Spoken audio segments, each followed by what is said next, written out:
Hello and welcome to another video, and this is going to be the first of what I'm calling kitchen table reviews because my office isn't quite ready yet and I want to get some video content out. So today I am reviewing finally Resident Evil Village. So I played Resident Evil Village on the Xbox Series X. The ironic thing is the game actually came out the day before I moved into this house. And so I didn't have a chance to really blow through that game that weekend. In fact, honestly, I played like the first hour and then didn't touch it for like a week and a half. So the game's been out long enough. I feel like, honestly, I can talk about spoilers at this point without people getting pissed off. So this review is going to contain spoilers. As you guys know on the channel, Resident Evil is my favorite video game franchise of all time. I love the franchise.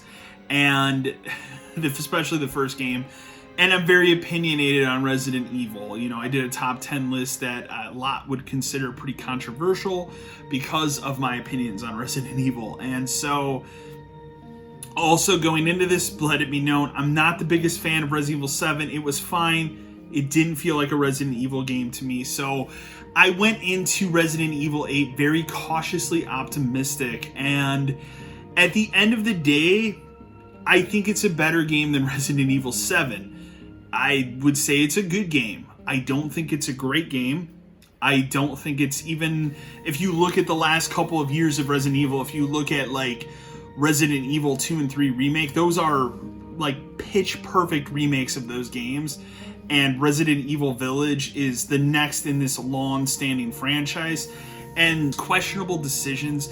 The story is ludicrous. I mean, you know, Resident Evil 7's story was already kind of out there. 8 is just bonkers, batshit crazy. It goes off the rails and kind of never stops. And that's where I differ. Like, a lot of people, for whatever reason, seem to love the story in this game, and I didn't. It's okay. It has some moments that I think are really good, but it has a lot that are just very head-scratching. We're going to go through that today. We're going to talk about it. First thing I want to get out of the way, you know, Resident Evil 7 introduced the new character Ethan Winters, and Resident Evil 8 tries to humanize him, and I don't think it works. Like, it didn't work for me. I didn't feel anything for this character. Like, I didn't feel anything for him in 7, and they tried to, like, give him more of a personality, I guess, in this game. Didn't work for me. The big twist of the game, which we'll get into a little bit later, is exactly what I expected the twist to be. So that wasn't really that big of a deal to me as I played through the game, and I kind of got to the point where they revealed it. I was like, well, that makes sense. The other thing that is baffling to me is, like, Resident Evil 7, they made in first person. I got it. For that game, they wanted to make it VR, but they could not commit to making Resident Evil 7 a VR-only game, and that was the compromise. Resident Evil 8 is fully first person, but not in VR. And I don't think Resident Evil has ever translated well to first person. I go back all the way to the PS1 days with that Survivor game that was god-awful. And I just don't think this franchise has ever truly felt right in first person. And even this one, I don't think it feels right. Resident Evil, for me, I love the tank controls, but I also love the era of the third-person over-the-shoulder camera that was introduced in Resident Evil 4 and kind of became a series mainstay for a long time between this game, how it is with the remakes, and the Revelation series, and even 4, 5, and 6. So the switch to 7 being first-person was already baffling enough. It doesn't do itself any favors in Village. So what's the story of Village? So the big story for Village for months has been, you know, the game starts with Ethan and his wife. They have a kid now. They're living in some European country. I don't remember the name of it. And they're having a nice dinner, and then all of a sudden Chris Redfield shows up and just shoots his wife dead. Like, completely, they just... And when you watch this scene, it's not just like, oh, they shot her in the head, she's dead. They freaking just annihilate her with bullets. It's, like, ridiculous how many times this woman is shot. And then he comes in, he says his famous, "I'm sorry, Ethan." They take his kid and they disappear. And you wake up after like a crash in this village. You're in the village looking for your daughter. That's the setup for this game. And I'll say the early parts of the game, the first half of the game is the strongest, and then the second half up to what I would call the end part of the game is weak.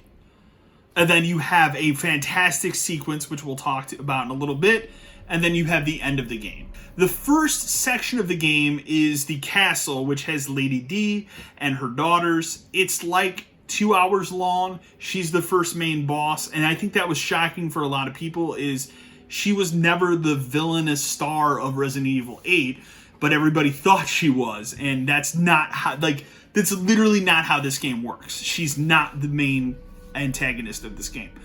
And so the early parts of the game where you first get into the village, you get introduced to what's going on, and there's werewolves, and then you go into this castle, these vampires, it's all excellent. I really, really enjoyed this part of the game.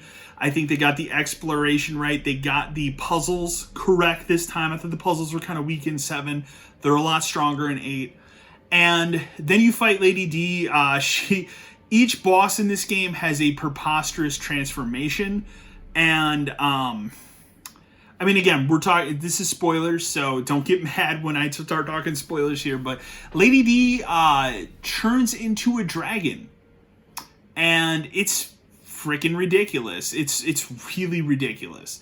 And then you put her down, she's dead. And a lot of people, I think, were put down at first because they thought she was going to be this big star of the game, and she's not.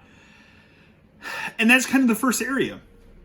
First area is probably takes you about 90 minutes, I'd say, to 2 hours to get through, if that. And that's the strongest part of the game. And then after that, you go to... So there's 4 lords, and I should probably explain this. So in this town, there is kind of their central figure, which is Mother Miranda, and there are 4 lords. There is Eisenberg, there is... I call him the Fishman, but his name, I think, is Moreau. He's the most ridiculous Resident Evil character I've ever seen.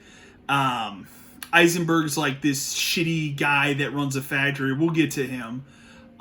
There is, I can't remember her name, but the doll lady, I call her the Corpse Bride. It's basically a character that, it's like a woman that's in a shroud, and then she has a little Annabelle type doll. Pretty creepy, actually. And then Lady D, of course. So these are the 4 lords that run this village, per se. First lord you fight, obviously, is Lady D. Second one is the Corpse Bride. And this is a really interesting part of the game because it's a lot more psychological than Resident Evil tends to get. And I actually really like this part of the game, too. You go through, you kind of hallucinate a bunch of really, really crazy shit. There's this whole sequence with this deformed baby, and that's like giant deformed fetus that's chasing you. It's really, really messed up. And some of the weirdest shit that Resident Evil, I think, has ever done.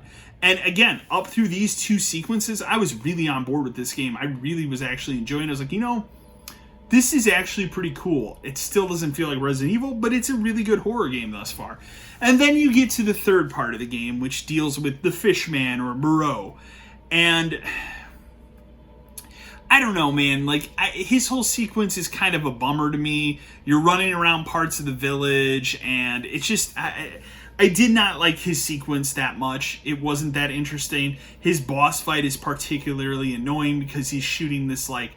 I can only refer to it as, like, acid upchuck at you. And I did not care for him as a character. I did not care for his area. But that's not the worst part of the game. The worst part of this game, and what has actually prevented me from playing through it a second time, is Eisenberg's factory. So let's talk about Eisenberg. This character sucks. Like, I cannot stress enough how much I detested this character. I don't think he's good. I don't think he fits in the Resident Evil universe at all. He is essentially Magneto, and then... So he's a Magneto. I don't have a better way of explaining it. He can kind of like morph and manipulate metal. That's what Magneto can do. And then he transforms, I kid you not, his boss fight, he transforms into a Transformer. He looks like a shitty Transformer, like a Michael Bay Transformer. And it is one of the worst things I've seen in recent memory in a video game. It reminded me of the worst parts of Resident Evil 6. I question why people were praising this whole part of this area, Eisenberg's factory, it's boring, it's too long, it's dull. Like, the environments look like they just look dull and drab. It's not fun. It really took me out of the game. And so, like, I was disappointed in that part of the game. Like, up to that point, I'm like, all right, like, this is not what I want out of a Resident Evil game. And I pushed myself through it. And then the game gets interesting again. So, have the revelation of Ethan's backstory and why he has powers. You know, why can his arms get cut off or his hands get cut off and he's able to throw them back on and they work. So this is the most probably ludicrous and bullshit thing I've seen in a game or in any medium in some time. So 3 years ago, in the events of Resident Evil 7, when he went to the Baker household and he was captured, they killed him. But his body got infected with that mold disease or the mold virus or whatever. He's essentially a mold man. That's why he's able to put his body parts back on and they just kind of like morph back on his body and he's good to go. He's a mold man. There's no better explanation I can give you. There is I kid you not, like 10-minute sequence where the like creepy psychological daughter girl that was actually old from Resident Evil 7 is telling you this in like this dream sequence after you've already been killed. Like your heart is pulled from your body. They explain everything to Ethan. They go, hey, you know what? You're a mold man, and your daughter is has half of these mold powers, and like the explanation is so terrible. And I just sat there like, this is the best thing you can come up with for Resident Evil right now, is this mold man storyline for this guy. Like, what are we doing? And so he's like, I legitimately thought they were going to kill him. So the next sequence after this, you play as Chris Redfield. This is the best part of the entire game. You play as Chris Redfield. There's a great sequence where they have him lighting up a cigarette, talking about how he's, put down that Ethan's dead. And then you and your, army buddies or whatever, I forget what I want to say he's called Neo Umbrella now, I can't remember. They storm this village and you just lay waste to all this shit. Like all these werewolf things, everything. You murder it all. And it is fantastic. Like, I was back on board as I was playing this part of the game. Like, I love this. And then you get to what I love to call in every Resident Evil game, the room of explanation, where there's just files everywhere and you get to read everything. And they do what I would like to call, a buddy of mine called it this, and I think it's perfect, the greatest reach in Resident Evil history.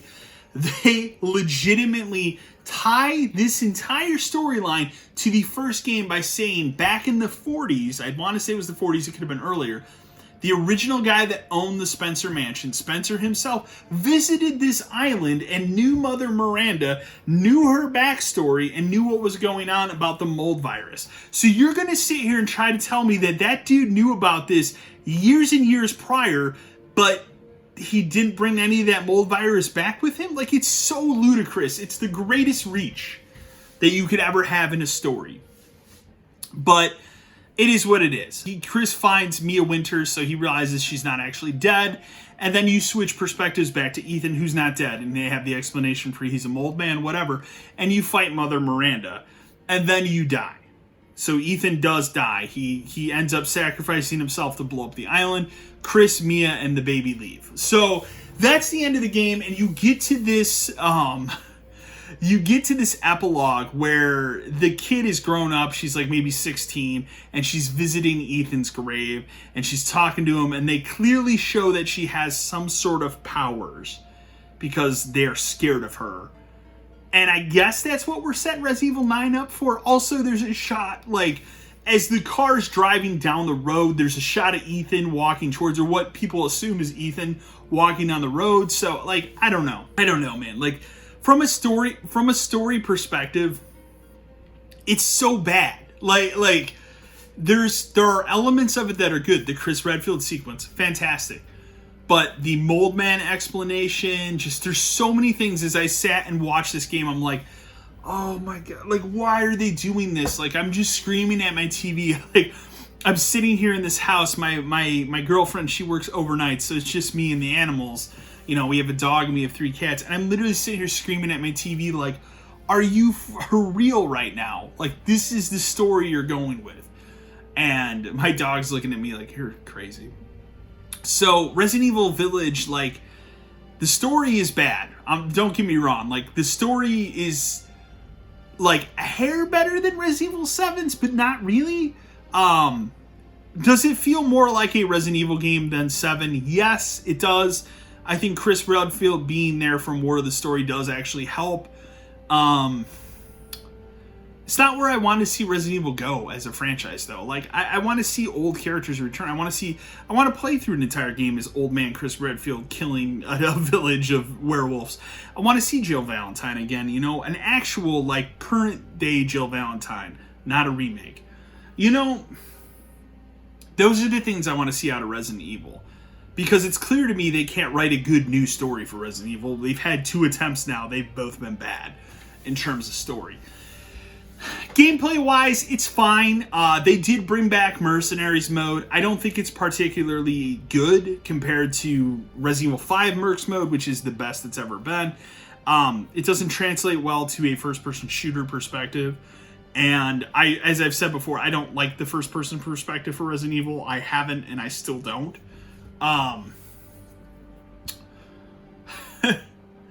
So the only other thing I'll say is I played on the Series X. The game, like, visually looks great.